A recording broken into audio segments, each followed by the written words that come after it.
It is time now for our Spotlight program, and as we do every Monday, reserve time for the Fairfield Area Chamber of Commerce. So Mendy joins us in the studios. Hi, Mendy. How are you? Good morning. I am fabulous. This is not the weather that I ordered. This I is think not you the got weather. my order wrong. Well, again, I'll reiterate. I only read the weather. I don't make the weather, and that goes for rainy days, snowy days, icy days, and days where you have sweat where you shouldn't have sweat. Exactly. So just exactly. keep that in It's mind. hard to dress professional when you feel like you're going to die. Want to remind you to sign up for the Monday morning newsletter. Chamber Chatter hits your email box every Monday morning at 8 o'clock or in the 8 o'clock hour. Gives you a quick overview of what's happening in the city of Fairfield and surrounding communities. Also links to chamber events and other events. There's also links to the chamber. By the way, if you're not on the email list, email the chamber at fairfieldiowa.com. And you can always go to fairfieldiowa.com, check out the community calendar there as well. Other great things as well. There's a business directory and other great resources at chamber@fairfieldiowa.com. What is on the list today? Well, first things first, we keep hearing about Leadership Fairfield. It is starting in just a couple of weeks. Yes. I think last week you said there's only Two spots. We're down to two spots. Two avails. Two left. All right, so avails. get it in quick because they're going to fill up. All right. We have a lunch and learn in the office tomorrow with our friend Bob Ferguson. Bob Ferguson, okay. It'll be about some wellness tips and tricks and how, as an employer, you can encourage your staff to eat healthier and exercise.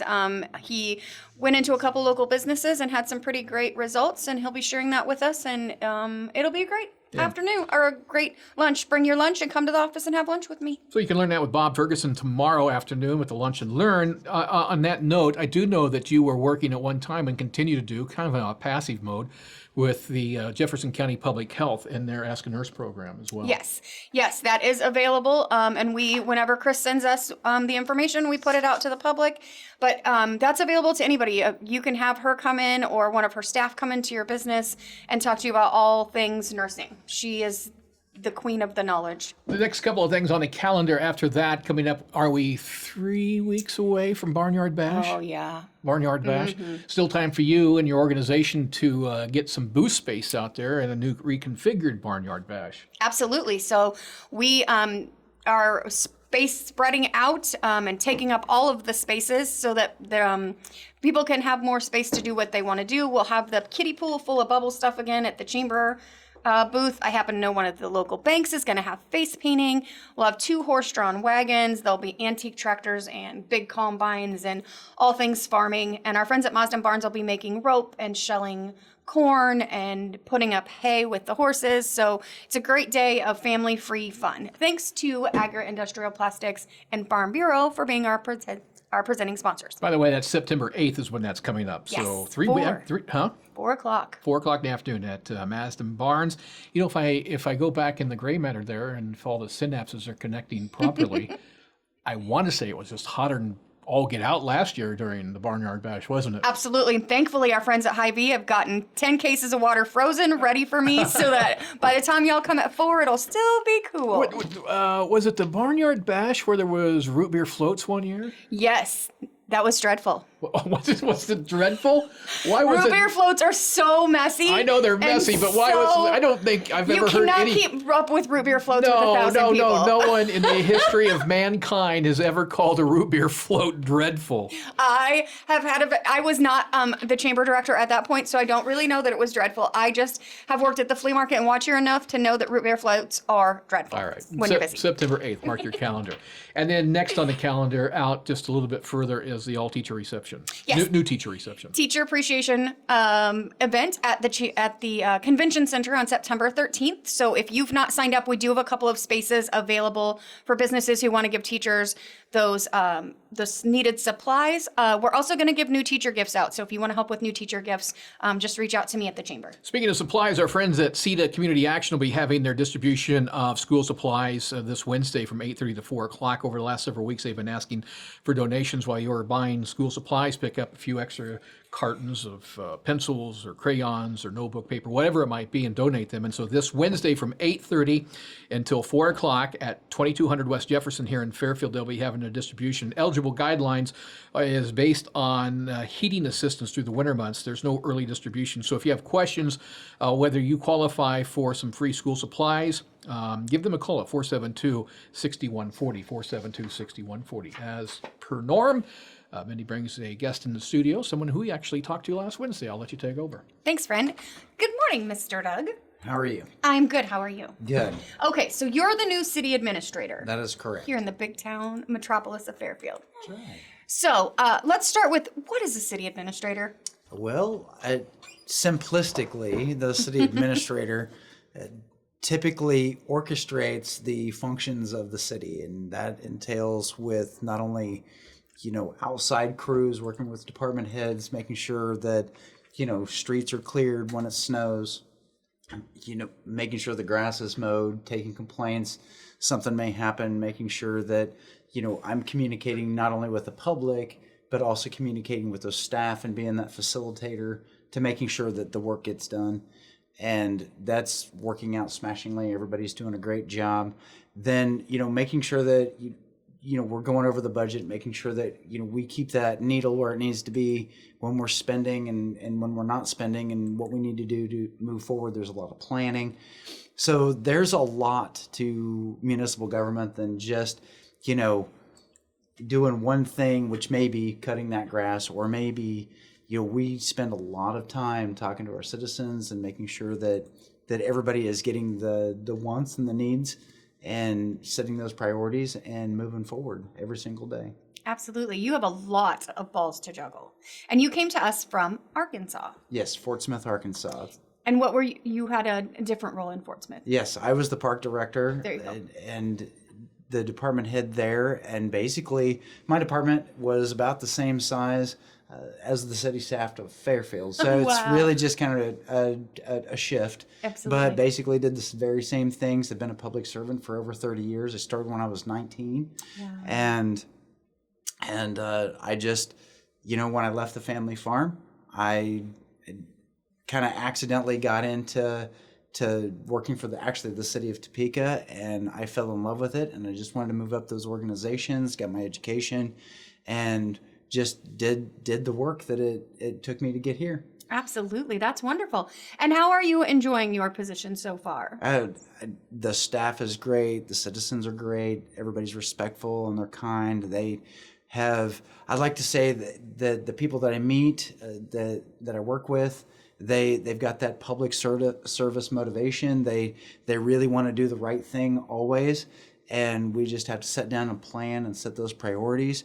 The community is very welcoming. They want to make sure that I have the things that I need to actually be able to not only live here, but do my job. And they want to work with me, and they want to collaborate, making sure that I know the right people to get to the right places. And it's just been an amazing experience. Absolutely. Well, we're so glad that you're here. So you said that you have some goals for your first year. Are you one of those people who set goals that are completely unattainable, or do you set some easy goals? Well, so any good manager of anything is going to always look at the short-term goals and long-term goals. So I do have long-term goals in the next 5-10 years that I see that maybe we can go to this direction, and I would love to help orchestrate the expanding the economic base of Fairfield. We want to grow, and working with FIDA and all of the chamber, all of those things. But the short-term goals, we're gonna work on opening the transparency policy for our municipal budget, so the citizens know what we're doing and what money we bring in and what money we spend and where that money goes and why we're doing the things that we're doing. That we want to, I'm looking at our infrastructure. I can tell you that our city engineer is top notch. Highway 1 was actually, they started Highway 1, they started moving utilities the day of the weekend of my interview. And I noticed that there was stuff going on, but of course I really didn't know, what was going on, but I had an idea. because Yep. I'm familiar to it. And when I actually arrived, it was in full-blown construction mode. And so facilitating, working with the engineer and helping her, orchestrate that project has been an amazing learning opportunity for me, that her getting me up to speed, and if she can't do certain things, maybe I can, and working well as a team and, doing all of those things. And there's some other capital improvement projects that are in the works or in the process, and we're in those planning phases. But paying attention, and I actually had this conversation yesterday with a citizen that, we want to build new things. That's important because that helps us grow, but we want to make sure that we're paying attention to the existing infrastructure. We don't want to just forget about it, because if we don't address it, now, it's going to be a worse problem in the future. And yes, Highway 1, which we talked about last week, and we're going to talk about it until it's done, which hopefully will be before the end of the year, is people don't like big infrastructure projects because it's expensive, it's messy, it's inconvenient, and we still have to do them. We just can't turn a blind eye and just, I don't want to deal with it. We have to deal with it. And we have to find the funds to get those things done. And working with people to help us get there is really important. Absolutely. Highway 1 was a huge project, and we talked a little bit earlier about how people don't like to do that because it's inconvenient and all of those things, but it's a necessity. We needed that, right? Right. When we talk about a 10,000 car a day traffic count, then that's an important thoroughfare for people to come into our city. And we need to make it as easy as we possibly can. And then we're getting ready to start the Crow Creek Bridge, and that's going to be another project. But we can't ignore it. We just have to get it done, and we have to be inconvenienced, and we have to understand that, everything is temporary. Nothing's permanent. And we'll get through it. We're going to get through it together. And yes, we're going to be upset about it, but we're going to try to make that transition as easy as possible. And they're going to be happy when it's all done, right? Because they're going to be Absolutely. like, oh, look, it's such a nice road, and it's nice and smooth. And that is exactly what the conversation I had yesterday was, that once Highway 1, the roundabout's done, then they're going to see that traffic increase, because when traffic's not going by your business, it hurts it, and people are trying to figure out how to get there because they need to be there, but eventually when it's done, then people will come into town. They know right where it's at. They can get there. They can get in. They can get out. And the word gets out. And when the roundabout is done, people will be amazed at how easy it is to travel in and out and around the roundabout. People are like, I don't like roundabouts. They're terrible. Yeah. No, they're not. Oh my goodness. People are so funny sometimes. The Yeah. littlest thing that will cause this enormous ripple through their life, that's really not that big of a deal. And they really do help traffic flow patterns. They don't have to wait on a stoplight. They just have to pay attention. It'll be a learning curve for a hot minute. And we will try to post some people that are not familiar with roundabouts, but they exist. There's several in Ottumwa and other cities around the country that we'll just work around it, and we'll try to post something that helps everyone get through it. And what has been your favorite thing about Fairfield so far? What have you found just like that you're amazed with, or that you really love about it? I can tell you that I love agriculture, and hopefully that we can embrace that. And I love the fact that it's very quiet and peaceful. The crime rate is very low compared to where I came from. I'm not saying that was terrible there in Arkansas, but when you move to a smaller city, you don't have to worry about your cars getting broken into or your houses getting broken into.